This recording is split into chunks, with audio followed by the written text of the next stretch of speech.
Bismillah, alhamdulillah, wassalatu wassalamu ala rasulillah, wa ba'd, assalamu alaikum wa rahmatullahi wa barakatuh. Wa alaikum salam. Can we do that? Good? Good. Munir, you right?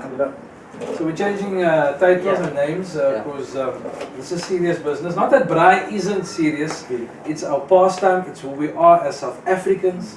We support everything South African. You know, mashallah, Sheikh, you beautiful introduction, you know, and they say always, you know, keep things local and keep things, you know, simple. Local is liquor, Absolutely. but I won't get in trouble with anything else. But I believe that Sheikh Munir is actually an actor as well. A budding actor. I don't know, I never knew that. It's something that I just heard a little birdie whisper to me that he's a budding actor. Am I incorrect? Not actually fully correct. I moonlight. Because you were the Maulana the in the infamous two-wheeler Maulana. flow. The infamous Maulana. Okay, we won't go in that. We're gonna speak about the second wave and not the second wife, right? Leave that. It's a very similar fix, but no. Yeah, I just want to know from you before we go into the serious part of it. Our community, right? You know, sometimes the auntie will scowl with the TV. Did you ever get approached around people? Yeah. One day I was doing shopping in Leicester, one of the shops there, and one of the streets is standing, which is looking, and I can feel, you know that feeling you get, your face burns, you know that X-ray through the head, and I'm scared to turn around, because like this auntie, she's about that small. Dynamite in small And I packages. look at this woman, and I said, salam, you know, salam. Look at me, she salam nog for me. So she said to me, but change me, I said, Titi, whoa. Het is een movie. Nee, het is geen movie niet. Het is rare, ik heb het gezien van jou. She said, hou aan. I tell her, it's a movie. It's a movie. That was part 1. I said, no, part 2 komt nog uit. Het is niks patten niet. Want het wordt van wie zijn pat ik van, waarom wie zijn pat je vat niet. Als ik kijk naar part 1 en part 2, she's telling me, ja, maar je vat altijd part 2 zijn patten. Let's bury that, inshallah. Subhanallah. But so you an actor as well? No, and what you were wearing? It wasn't about that. No, not at all. It was me. Okay. No, the Sheikh is an ardent cook, right? We've experienced that. Educator, alhamdulillah. Actor, firearm colleague. Okay, so we won't go to that. But yeah, we are for a specific discussion, teacher. Very serious. That we've been wanting to pick up for a very long time. And that is the situation of our quote-unquote madrassah system. Call it maktab, call it madrassah, call it slums school, slummies, whatever people call it. Whether it is the conventional 4-day, whether it is the Saturday or Sunday, whether it is the muallim that comes home, all these different systems, in the end we have one end result. Is the result good? Are we, you know, when you go to university, you go to technical, they give you the desired outcome. Are we achieving our desired outcome with our current maktab or madrasa system? I think we will gauge that on how well they say the ayn tripping. If they don't say it good enough, then you know. I had another ayn trip in Sweden on yesterday. I went out, had some errands, I went to the optician, I went to a few other places. And you know, when, 2 shop assistants helped me, and they were laughing. I thought they came down, this was a clown show, everything. You know? And everybody said, because they actually caught it. So yeah, alhamdulillah, we have many people that can read that and say it quite eloquently, not overemphasize it. But I mean, we know that there's different feelings about madrassah. You know, I went to madrassah 4 times a week, and then things evolved. Children started playing squash, cricket, rugby, and then it became 3 times a week, twice a week, once a week. I don't really have a qualm with the amount of days, but rather the substance and the desired outcome. Here as an educator, in the madrasa realm, how do you feel with our current system? Look, Bismillah ar-Rahman ar-Rahim. So, judging from what the kids you get in and seeing from what you see outside, I think we've got this mass production factory approach when it comes to madrasas. We feel it's not like you said, the quality that's being taught, it's the quantity of students that the madrasa says, I have that amount of students. And they look down on the guy as maybe 2 or 3 students. But at the end you want, you know, you want to say, okay, that's my student, but not, that's the like what student, Yes.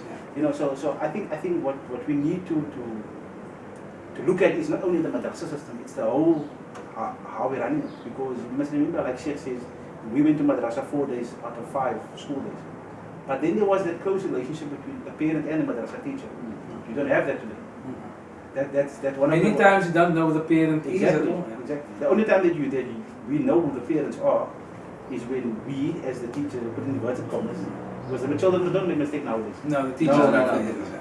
It's us, yes. All the blame lies with us. Absolutely. Yeah.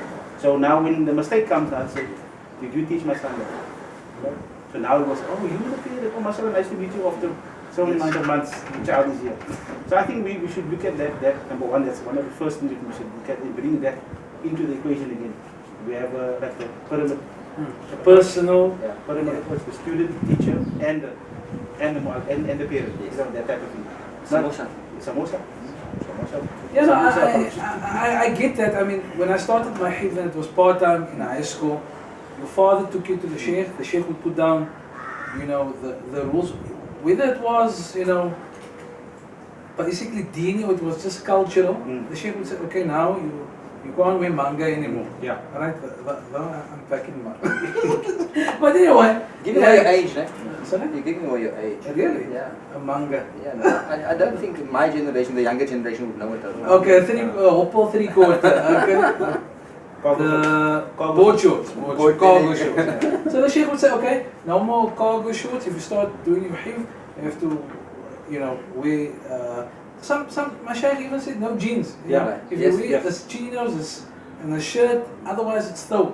These type of things, though, it, you know, I thought it was over the top. But you know, in Taraweeh, some masajid say white thobe, white socks, white.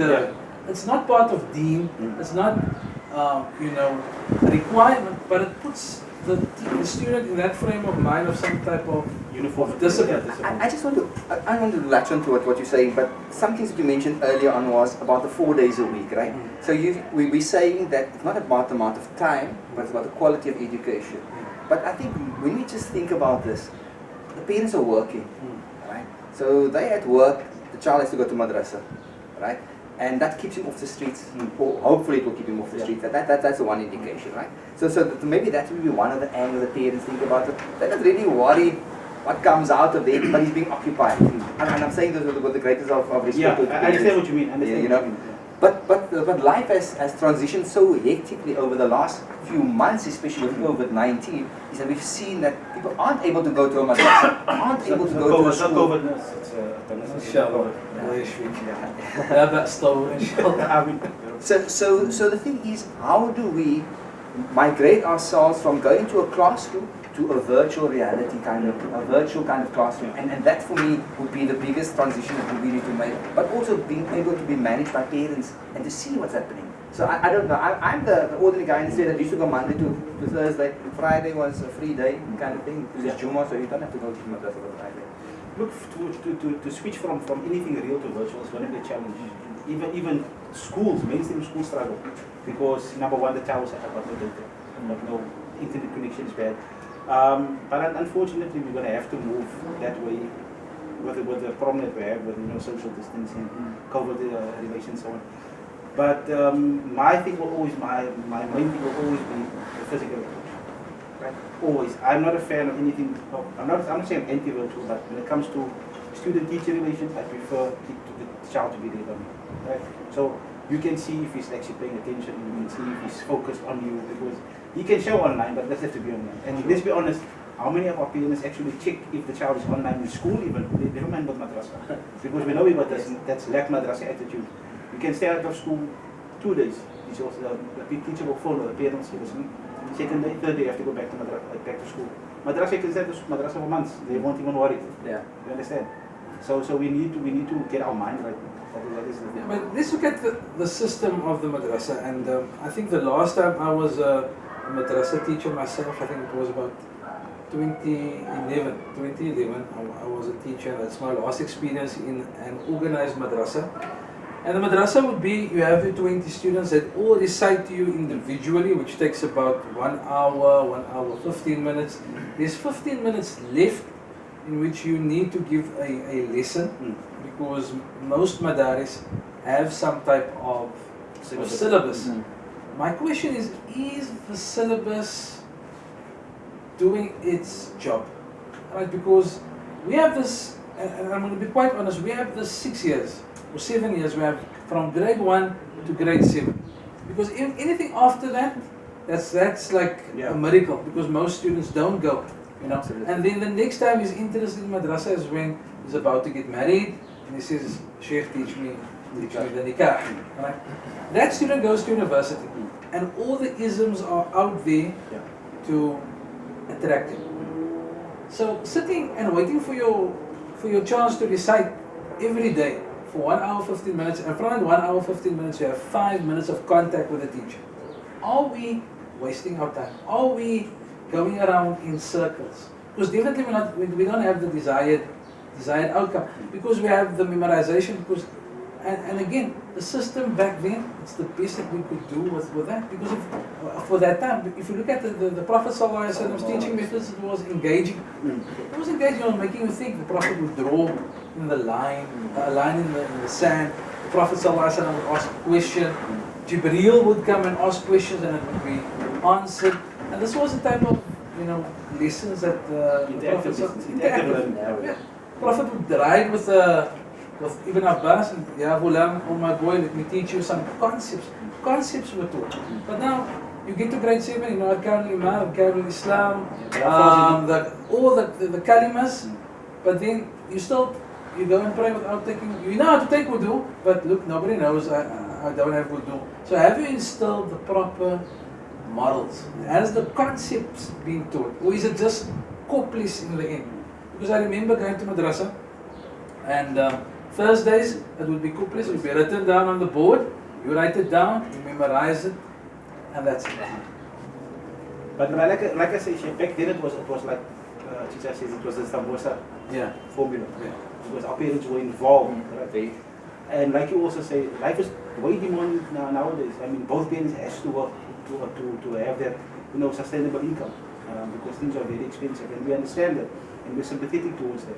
But what like you say, if they can, not even in university, if they start getting to high school, and this is something that I've started with my own kids in the evening classes. I always think that they know more than what they say now. Like if they ask me questions, I know you already have an idea of what you're asking. He's steering you. He's in the driver's seat. You really come here with a preconceived notion. I've checked this online already. I'm going to ask you, see what you see. He's just looking for legitimacy from the chef. If it's something close to that, I'm going to take it. If it's not, I'm going to ask someone else. Right? So this is already what they've been exposed to out there. And like you say, with all the isms out there and the difference of the complex thing is the fact that, like I say, it's the mass production. So that 20-30 children are sitting there in the madrasa. You can't reach all of them. So is it then worth for you to say, listen, Bacha, or recite 2 pages of the Quran? Why don't you do the Quran recital less? Or space it out over 2-3 days instead of having every day? But they have that engagement with the children. Right? And what I think what we as educators should do, especially madrasa educators, look, nowadays, there was a couple of his like Dunson did. You weren't allowed to ask more than 3 questions in the class. Right? So we can't have that anymore. Because that youngster sit there and you ask your question, but while he's talking to him, he's typing, is this guy speaking the truth? Right? You need to check what the online shit says about this matter. Sure. Right? So what I'm doing with them now is more like you said, interactive, because we must remember our kids are now exposed to so many things, so many pitfalls under the guise of Islam. And online will say Islam.org, Islam this, Islam that, Islam that. We know it's not. It's not the Islam that we know, Islam that we grew up with. And for us to remedy that, we're going to have to interact with them, not just teach them. We're going to have to interact with them to see what they understand. Even if a child understands like that much of the course, it's an understanding that they took away with. He might not be comfortable with us telling us, listen, I understand this and that, but when he's going to go to his friend, he's going to say, listen, I've dealt with that problem in Madrassah.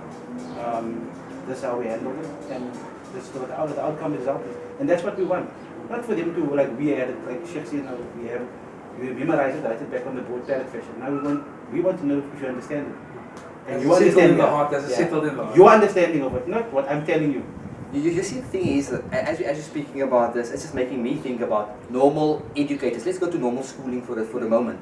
And you see how these kids are being engaged. They're being engaged on every single level. They're going for a geography lesson, for an example, but they'll talk anything but geography because they understand the principles of how rock formation has happened, for an example. So likewise, and I'm just saying this as a layman again, maybe that's the kind of approach that we should be having. It's engaging and listening to the student. Listening to the student and taking from them. Taking the cue from what they want, how they want, not necessarily, but there's some guidance in that. And I think that is how you make classes a lot more interactive, because you also give them the confidence to engage with you. I was listening to a lecture this morning, Chicha, while I was on the spin bike after I spoke to you. This guy. And I'm tired already. This Dr. Isham, I think he was here, Dr. Isham, was he? Yeah, he was speaking about in the year 2020 years ago, a young man writing an open letter to the committee of the masjid, thanking them for building the masajid, thanking them for having halal meat, thanking them for having an halal institute that goes out to sight the moon. This was in the UK, it's not here. Thanking them for all that, but also telling them that none of these masajid are youth friendly. Because I remember my first recollection of Taraweeh was an uncle sitting at the back with a stick. And I always used to think, but where's your son? He's not even here. So if I finish my 8, 10, 12 or even 2, you dare get up and leave. You're tired. I mean, we've gone through summers and winters. We've had all the, you've gone through more seasons. And but I mean, we've tasted it all. I mean, Taraweeh comes out 10:10, and you can't go home, and then you're beaten. Now, and this was never the method of Rasulullah. That is what I'm trying to like I got a Monday night youth class, and at the ages from 16 up even till early married couples are in the class as well. And I said to them, this is exactly what we experienced. I mean, that without coming, hey, Salah, do this. Even in our masjid today, man, subhanallah, a young man comes in, and maybe he's not dressed the way he's supposed to be dressed. And that young man is scared from me walking by the door of the masjid. I mean, do we want that? Do we want to be the cause of a young man turning around, or a young lady turning around and not saying, nah man, no, this is not for me, I don't want this. Instead of then going, and like you say, there are many ahadith when the Badu used to come in, Rafid, and you speak to Rasulullah, whichever way you want, Rasulullah welcome you. You're nice in the masjid. Do it. And I use this, like I'm speaking to you guys now, because I speak to my students and this is not so that I'm trying to relate with them in any way or trying to patronize them in any way, but this is the language that they cling to me, right? And in fact, I said to one of them, "Kijk die nummer van slaap koppel die bij ons in." Look at me. No, how do you know this land? They said, no, because you see, we weren't born this people. We grew up like you grew up. We did exactly the same stuff. And I said, last night, that's so funny when we hear your card that you have for us. No, let me hear what Sheikh's opinion about it. We used that already, man. We had already that card. So instead of shutting the children up, engaging. Yeah. And this is where many of our colleagues fall short. Yes. Even when I have my Saturday classes for the kids, I allow them to play. If it's not your turn to decide, go play. I'll call you to come and decide. Right. But be a child. The children should let you be children. I might be scratching with you mentioned colleagues, and I might be scratching where it's not itching. I mean, very often the sheikh or the maulana or the imam of the masjid, he's the principal of the madrassah. He doesn't have direct access to the students, right? It's your appas and your khalifas and your mu'allimas, and they're doing the best they can, excellent job. But can they always respond to the issues that need to be responded now? I mean, you speak about the Badu, the Bedouin that urinated in the masjid, and I mean, there was a story when the Prophet ﷺ was coming back from Hunayn, and the Sahaba, they set up camp, and it's time for Salah, and Bilal gives the adhan. And there are 3 young men out in the open, in the desert, they're not Muslim, right? And they hear the adhan, and the one hears Bilal and he imitates Bilal, actually poking fun. You know, like a non-Muslim friends over there, and they will also try and imitate the adhan. So Bilal is giving the adhan, and this guy there on the other side, he's giving the adhan, he's mocking the adhan. But he's mocking the adhan in a beautiful voice. Rasulullah hears, Rasulullah says, get him. So there were three, so the Prophet got him. The Prophet said, you made adhan. So the first one, they didn't know what it was. The first one made adhan, the Prophet said, no, is it Dayarin? So they came to this one, Abu Mahdura, and he had this beautiful adhan, beautiful voice. And the Prophet ﷺ dealt with him in such a beautiful manner. He accepted Islam right there, and he became the Mu'adhin of Makkah. Right? From poking fun at the adhan. So now we have issues such as LGBTQ.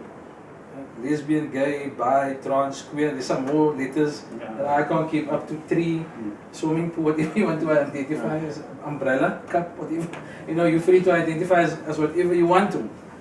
How do we approach that? Are we going to say, Dim, how can he come here? How can she come here?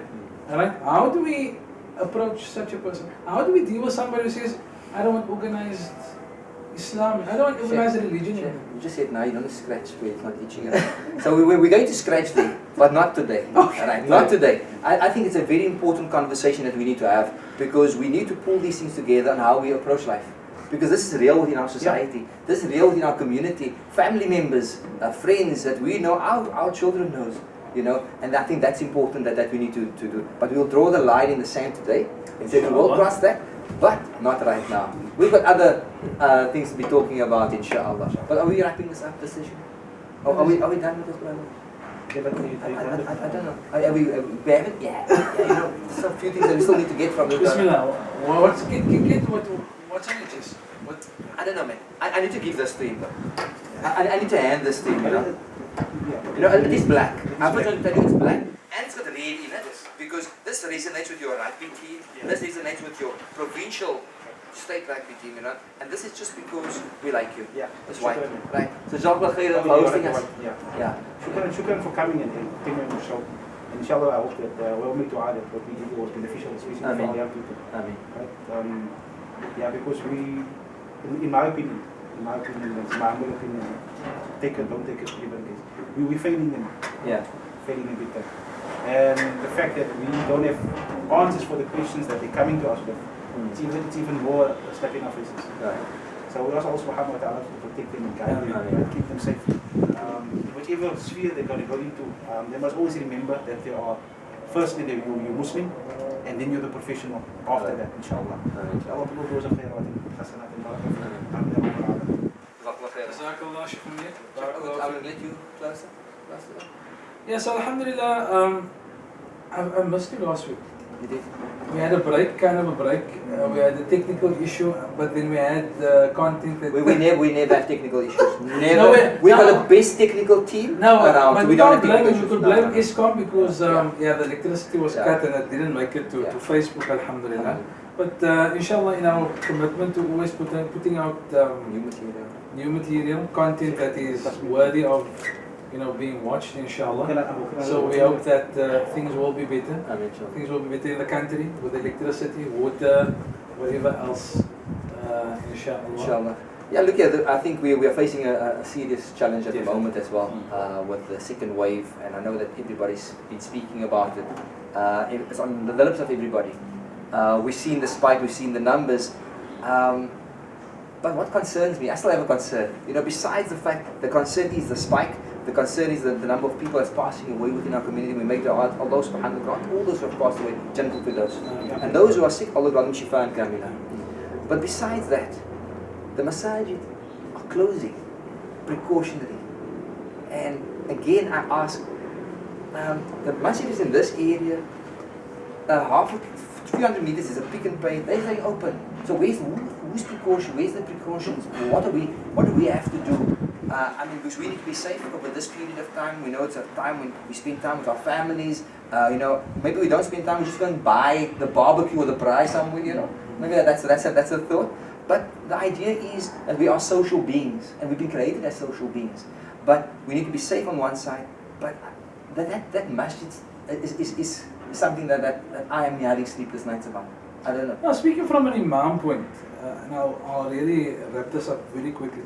I can understand why I said some imams would rather close the masjid.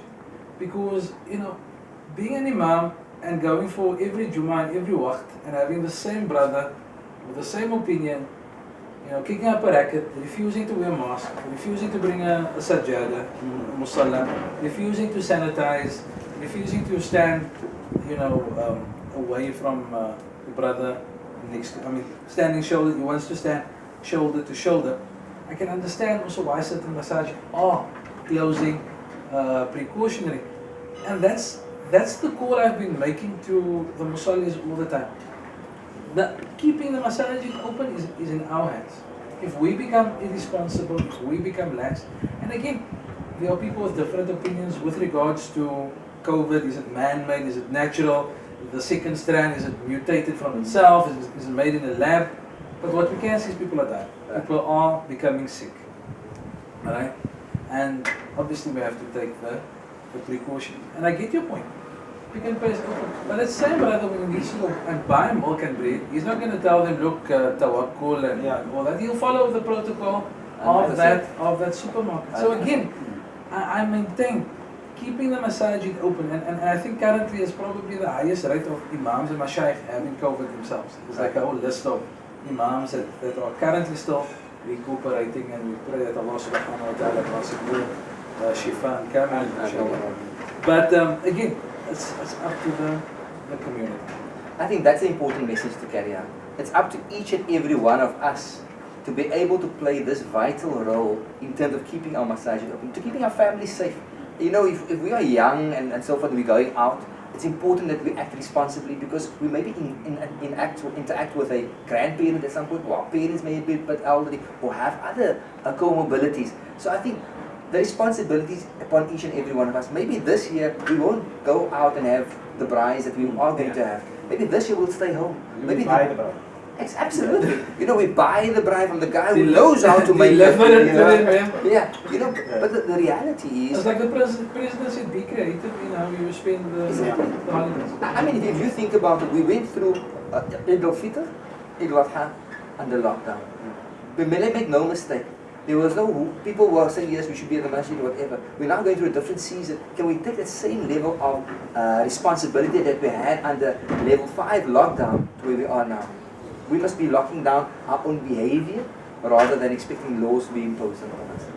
The same thing, that's where the madrassah, okay, you're going to kill me now for this, but that's where the madrassah system... I would never do that. That's where the madrassah system fails us, because the level 5 should be in your heart, in your mind, in your actions all the time. Though we are at level 1, 1B, 1A, 1C, 1.0. We are on level 1, but the consciousness should be level 5. Yeah. Similarly, inshallah, madrassah should always be at level 5 throughout your life. Be conscious of that.